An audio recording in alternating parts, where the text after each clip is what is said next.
मीरपुर बठोरो जो नौजवान कराची में मुबैना तौर फैक्ट्री की छित तां किरी फोत थी वियो।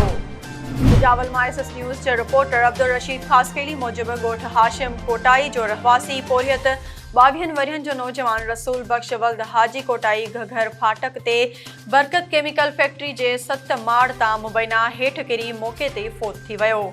वारसन मूजिब नौजवान 5 ॾींहं अॻु फैक्ट्री ते मज़दूरी करण लाइ वियो हो।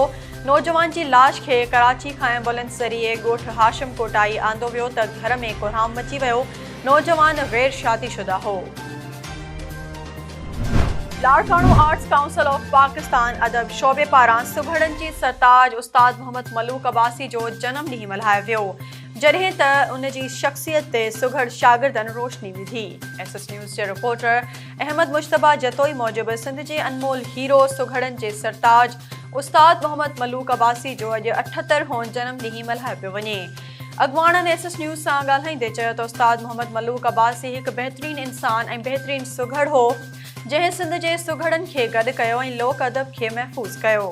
मोहम्मद मलूक अब्बासी जी पगदार पुट मुमताज़ अब्बासी चयो त सकाफ़त खाते खे अॼु मोहम्मद मलूक अब्बासी जे जनम ॾींहं जी तक़रीब करणु घुरिजे हा। कोट गुलाम मोहम्मद जो मीर नासिर हुसैन तालपुर में उस्तादनि ऐं वालिदैन जी गॾिजाणी घुराई वई।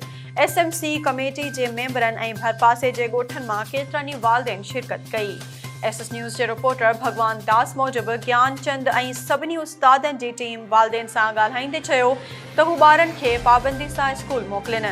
SMC chairman Ranumal, social worker Natharam Wajhela, comrade Bhorumal ऐं फारूक अहमद रिंद ऐं ॿियनि बि शिरकत कई।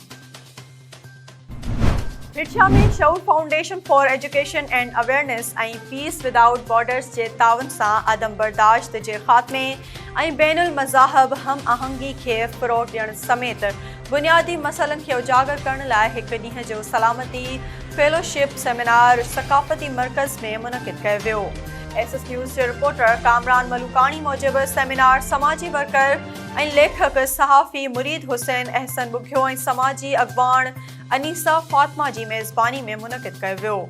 तक़रीब खे सीनियर सहाफ़ी एंकर पर्सन फयाज़ नाइज ख़िताब कंदे चयो त अदम बर्दाश्त ऐं बुनियादी मसइला हर दौर ऐं हर जॻह ते मौजूदु आहिनि। अदम बर्दाश्त जो मसइलो बैनुल-अक़वामी मसइलो आहे जेको हर तरफ़ नज़र थो अचे। औरतुनि जे हक़नि जी अॻवान मारवी ऐवान ख़िताब कंदे चयो त असांखे पंहिंजनि घरनि में मौजूदु माउ भेण ऐं धीअरुनि खे बि पंहिंजा हक़ ॾियणु घुरिजनि ऐं उन्हनि खे तालीम ऐं रोज़गार समेत बहितरीन मुस्तक़बिल फ़राहम कयो वञे।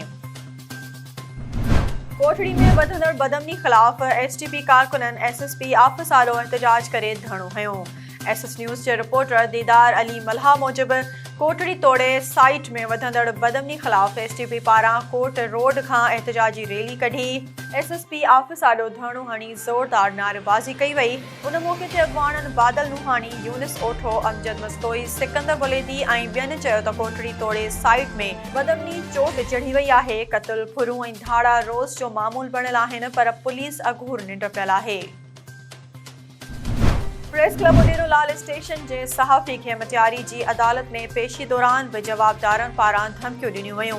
एसएस न्यूज़ जे रिपोर्टर शाहिद ख़ासकेली मूजिब सीनियर सहाफ़ी सिकंदर साहूवाल प्रेस क्लब में प्रेस कॉन्फ्रेंस कंदे चयो आहे त कुझु ॾींहं अॻु मंशियात बाबति मीडिया में ख़बरूं हलाइण बैदि रियाज़ साहूवाल ऐं संदनि पुटनि हमिलो कयो, जंहिंजो केस सेशन कोर्ट मटियारी में हलंदड़ आहे। जंहिं बाद अॼु पेशी दौरान रियाज़ साहूवाल जे पुटनि ज़ुल्फ़कार साहूवाल, असद ऐं शहबाज़ खेसि मटियारी में कोर्ट अंदरि केतिरनि ई माण्हुनि अॻियां धमकियूं ॾिनियूं आहिनि त अव्हां केस तां हथ खणो न त मारे छॾींदासीं। हुन वधीक चयो त खेसि ऐं संदसि घर वारनि खे जवाबदारनि मां जान जो ख़तरो आहे। जवाबदार बासर आहिनि। पुलिस बि उन्हनि ख़िलाफ़ कार्रवाई लाइ तयारु नाहे। मामले जो नोटिस वठी खेसि तहफ़ुज़ ॾिनो वञे। मीरवा गोरचाणी भरिसां ॻोठ हाजी मोहम्मद सिद्दीक़ ख़ासकेली में पाकिस्तान ख़ासकेली राजौनी इतिहाद जे नए यूनिट जी इफ़्तिताही तक़रीब अब्दुल हफ़ीज़ ख़ासकेली जी अॻवानी में कोठाई वई।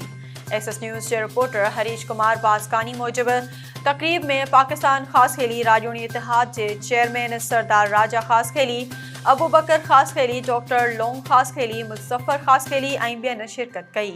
उन मौक़े ते अॻवाननि चयो त सिंध में संदन बिरादरी जी आबादी 1.5 खां 2 करोड़ आहे, पर उहे मुतहद न आहिनि। आख़िर में नई चूंडियल वाडी खे हलफ़ खणायो वियो।